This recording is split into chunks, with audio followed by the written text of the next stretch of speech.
সেই মানুষ প্রকৃত অর্থে সুখী মানুষ, ধনী মানুষ, একই সাথে আল্লাহর প্রিয় মানুষ, ভালো মুসলমান, যে প্রত্যেকটা অবস্থাকে সে ওয়েলকাম করে, আলহামদুলিল্লাহ বলে। দুনিয়াতে সবকিছু যদি মনমতো হয় তাহলে এটা তো জান্নাত হয়ে যাবে। সবকিছু মনমতো হবে না। অনেকে দেখবেন অমুকে আমার সাথে এটা কিভাবে করলো, কিভাবে এটা বলতে পারলো, এই কথাটা সে কেমনে বলতে পারলো, আমি মেলাতে পারতেছি না। আমি কেন, এটা আশ্চর্যের কি আছে?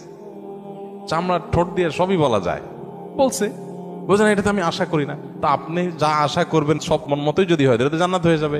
আপনার আশার বিপরীত কিছু হবে দেখেই তো দুনিয়া। না না, সে কিভাবে এটা আমারে বলতে পারলো, আমার মাথায় ধরতেছে না, কেমনে এটা বলতে পারলো। আরে কেমনে বলতে পারলো, আমি তো বলতে পারবো আপনাকে, কোনো ব্যাপার না তো।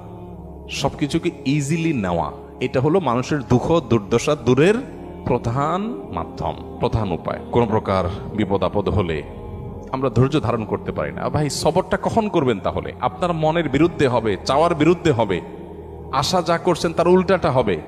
আপনার সাথে পড়ালেখা করে অনেক ভালো আছে, আপনি সাথে থাকবেন না, এখানে তো সবর, এখানে তো সবরের প্রশ্ন আসবে। সবরটা কোথায়